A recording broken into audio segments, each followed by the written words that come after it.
தமிழ் மக்களே வணக்கம். போர் நிறுத்தம் வந்த பிறகு நடக்கும் சம்பவங்களை நாம் கொஞ்சம் வாட்ச் பண்ணணும். எகிப்துக்கும் காசாவுக்கும் இடையில் உள்ள எல்கையில் உள்ள பிலடெல்பி காரிடாரில் இப்போது பெரிய அகலமான சாலைகள் போடும் பணி தொடங்கியுள்ளது. பாலஸ்தீனர்கள் இனி எகிப்துக்குள் ஊடுருவி விடாதபடி இஸ்ரேல் இராணுவம் இனி கண்காணிக்கும்.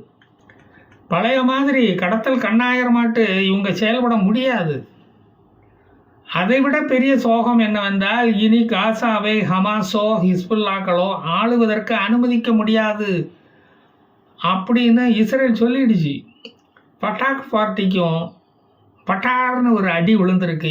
பட்டாக் பார்ட்டிக்கும் இனி இங்கு இடமில்லை என்று இஸ்ரேல் திட்டவட்டமாக சொல்லிவிட்டது. அவர்களும் வர முடியாது, எலெக்ஷன் நிற்க முடியாது. இன்னும் பல ஆண்டுகள் இஸ்ரேலிய ஆர்மி இந்த காசா பகுதியில் தான் இருக்கும்.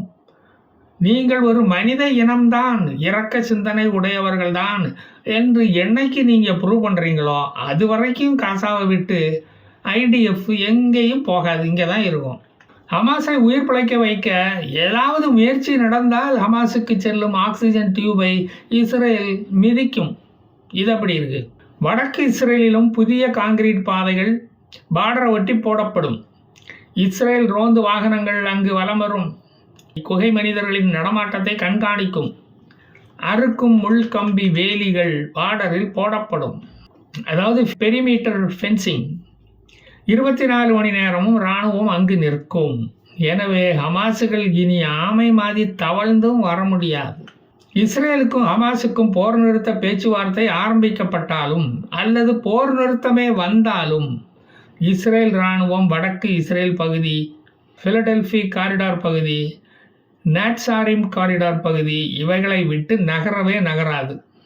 இதை இராணுவ சீஃப் ஹெர்சி ஹெலவி தெளிவாக சொல்லிவிட்டார். காசா இஸ்ரேலின் ஒரு பகுதி என்று சொல்லாமல் சொல்லிவிட்டார். இதுக்கு அதுதான் அர்த்தம்.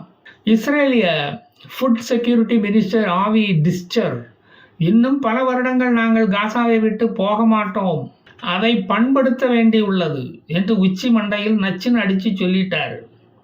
அதை கேட்டு பாலஸ்தீன மக்கள் மகிழ்ச்சி அடைந்தார்கள். கோமினி வளர்க்கும் கோழை மக்கள் கவலைப்பட ஆரம்பித்தனர். உண்மையான பாலஸ்தீனர்களோ, அப்பா அல்லாஹ் கண்ணை திறந்துட்டாய்யா, ஹமாஸை ஒழித்து விட்டார் என்று பெருமூச்சு விடுகின்றனர்.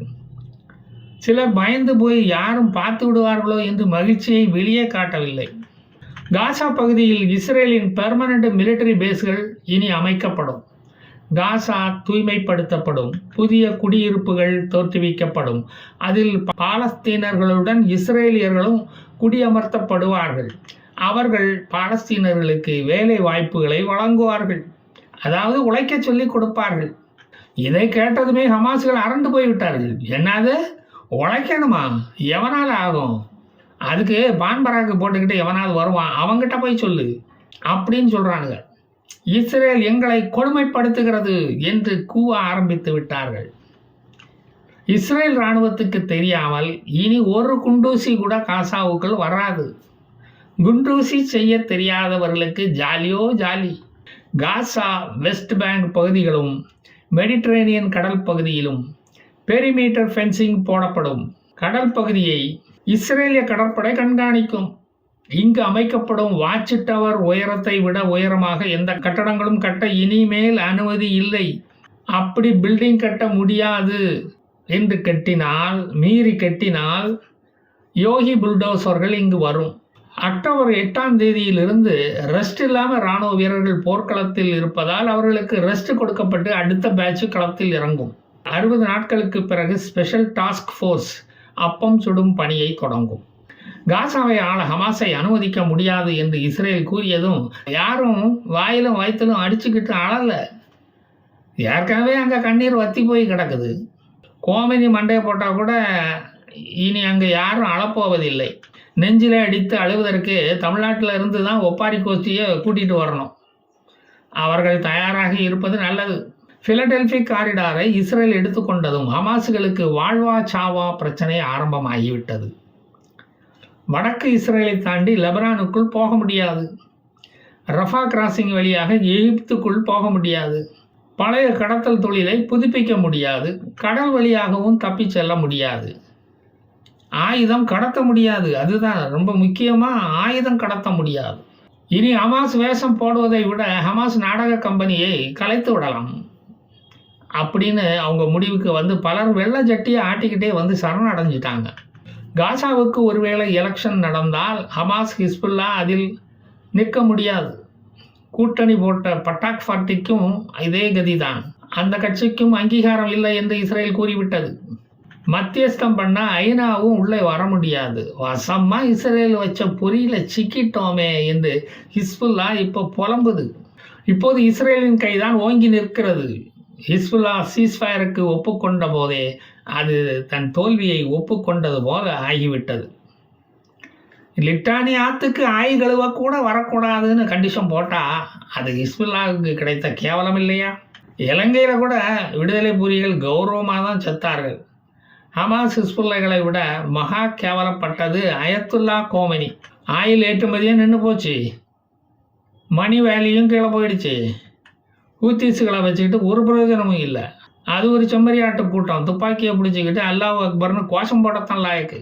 இஸ்ரேலில் இருந்து 1500 கிலோமீட்டர் தள்ளி இருப்பதால் ஹூத்திஸுகள் இஸ்ரேல்கிட்ட இருந்து தப்பிச்சு பொழைச்சிக்கிட்டு இருக்கானுங்க. கடைசியில் நேத்தன்யாகு ஆசைப்பட்டது நிறைவேறி விட்டது. காசா நிலப்பகுதி இஸ்ரேல் கண்ட்ரோலில் வந்துடுச்சு. வெஸ்ட் பேங்கும் ஐடிஎஃப் கண்ட்ரோலில் தான் இப்போ இருக்குது. இஸ்ரேலிய ரியல் எஸ்டேட் கம்பெனிகள் இஸ்ரேல் காசா பகுதிகளை சீரமைக்க ஆட்கள் தேவை என்று கேட்டு இருக்கிறார்கள். ஹமாஸுகள் அங்கு போய் வேலை பார்ப்பார்களா? அவர்களை நம்பி அந்த கம்பெனி வேலை கொடுக்குமா? முதல்ல அதை பார்க்கணும்ல. யாரை பிடிச்சா அந்த வேலையை வாங்க முடியும் என்று ஹமாஸ் யோசிக்க ஆரம்பிச்சுட்டான். அங்கே செந்தில் பாலாஜிகள் இல்லாமலா போயிடுவாங்க. அவர்கள்ட்ட காசை கொடுத்து பார்ப்போம். ஃபார்மால்டிஹைடில் முக்கி காய போட்ட யாஹ்யா சின்வரின் உடலை வாங்க இதுவரை யாரும் முன் வரவில்லை. தலைவனுக்கு அவ்வளவுதான் மறுவாதி. உடலை மெடிக்கல் காலேஜுக்கு கொடுத்துட வேண்டியதான். போர் நிறுத்தம், சமாதான பேச்சுவார்த்தைக்கு தயார் என்று ஹமாஸ்கள் அறிவித்துள்ளார்கள். இஸ்ரேலிய மக்களின் சென்டிமெண்ட்டுகளை தூண்டிவிட ஒரு பிணைய கைதியின் அழுது கொண்டே பேசும் வீடியோவை தற்போது அவர்கள் வெளியிட்டுள்ளார்கள்.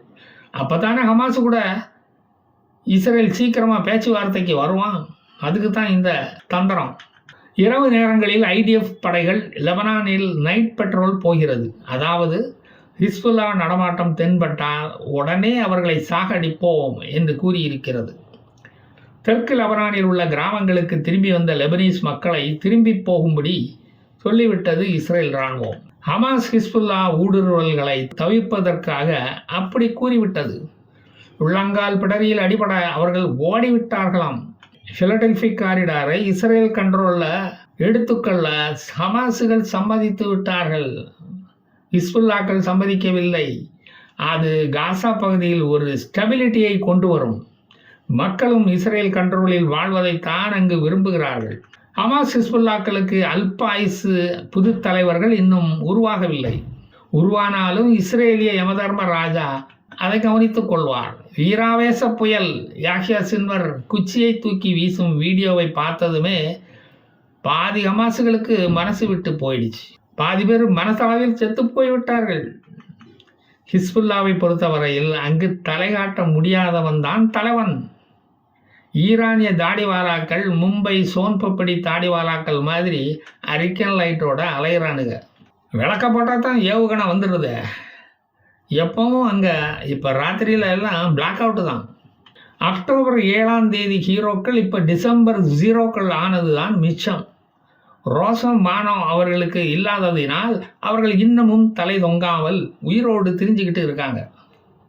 நான் போய் அவங்கள குசலம் விசாரிச்சுக்கிட்டு மறுபடியும் வாரேன். ஜெய் ஹிந்த்.